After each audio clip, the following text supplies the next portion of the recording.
I think Countrywide. we are living in a world where boundaries have lesser role now.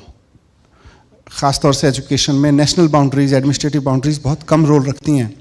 हमें दुनिया से 4 कदम आगे चलने का सोचना चाहिए, अभी हम सोच नहीं पा रहे. उसकी वजह जैसे आज स्कूल, मतलब मुझे नहीं, मैं अकेला दिल्ली में नहीं कर सकता, पूरे देश में बात करनी पड़ेगी इसकी, और कर भी रहे हैं. आई एम श्योर नई एजुकेशन पॉलिसी में भी बहुत सारी ऐसी चीज़ें हैं. जैसे आज गूगल आज के समय की सच्चाई है, और बिलीव मी, कम से कम मैं हायर एजुकेशन सिस्टम की बात नहीं कर रहा हूँ बहुत, क्योंकि अलग अलग इंस्टीट्यूट अलग तरीके से चलते हैं, बट कम से कम देश के एजुकेशन सिस्टम में अभी गूगल को स्वीकार नहीं किया गया है. देश की सारी किताबें, सारा पढ़ाने का तरीका, सारा परीक्षा लेने का तरीका इस तरह का है, मान लो दुनिया में गूगल एग्जिस्ट ही नहीं करता. जबकि जिस बच्चे की आप परीक्षा ले रहे हो वो थोड़े दिन बाद जाके गूगल के सहारे ही जीने वाला है. इतना रटाते हो, इतना रटाते हो, इतने नाम रटाते हो, उसको छोड़ दो यार, वो गूगल से निकाल लेगा. उसको समझाओ पहले, आप राइटली सो.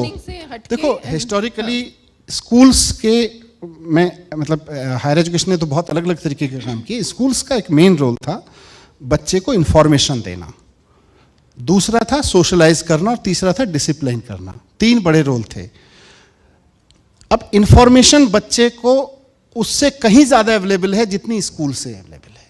अब स्कूल को अपना रोल चेंज कर देना चाहिए और कहना चाहिए कि we want give you information, will teach you how to use that information, change that scenario. वो हम चेंज नहीं कर पा रहे हैं. Same with the socialization. पहले घर से बच्चा निकलता था माँ बाप के दायरे से, चाचा ताऊ के बच्चों के पास से, और सीधे स्कूल आता था. वहां उसको थोड़ी बहुत डाइवर्सिटी मिलती थी. आज की तारीख में सोशल मीडिया दुनिया भर के साथ बैठा हुआ है. हमारा बच्चा मेरे घर में बैठ के हुए अमेरिकन से बात कर रहा है कि जापानीज से बात कर रहा है, मेरे को पता नहीं है. वो सोशलाइज खुद हो रहा है. तो इन सोशलाइजेशन में भी हमें बस सेफगार्ड सिखाने चाहिए. अब हमें सोशलाइज, हमको ये भूल जाना चाहिए कि स्कूल सोशलाइज करने की जगह है. स्कूल तो सोशलाइज करना सिखाने की जगह है. तो अगर हम इतना कर दें तो मुझे लगता है काफी बड़ा चेंज हो जाएगा. तो आप कह रहे हैं कि गूगल है तो बाकी चीजें छोड़ देनी चाहिए, तो मुझे वहाँ पे थोड़ा सा कॉन्ट्राडिक्शन लग रहा है. How good is that dependency? आप जब किताबों से जाते थे तो लार्जली किताबों से भी सर्च करना थोड़ी सिखाया जाता था. सिखाया जाता था ये आपके सिलेबस की किताब है, इसमें जो लिखा है उसको सच मान लो, उतना ही है बस. फिर आप अपने पराक्रम से किसी लाइब्रेरी में जाते थे, 10 और किताबें पढ़ते थे, फिर देखते थे यार ये किताब में तो एक एंगल दिया हुआ था, 10 और एंगल है उसमें. अभी गूगल में आपको 100 और एंगल मिल जाएंगे. इसीलिए मैंने बोला कि गूगल पे डिपेंड हो या नहीं हो, आप कॉन्शियस हो इसको लेके नहीं हो, लेकिन गूगल आज के, मतलब इंटरनेट आज के समय की एक बड़ी सच्चाई है. वो आपके बच्चे के हाथ में उपलब्ध है. अब आपके पास 2 ऑप्शन है.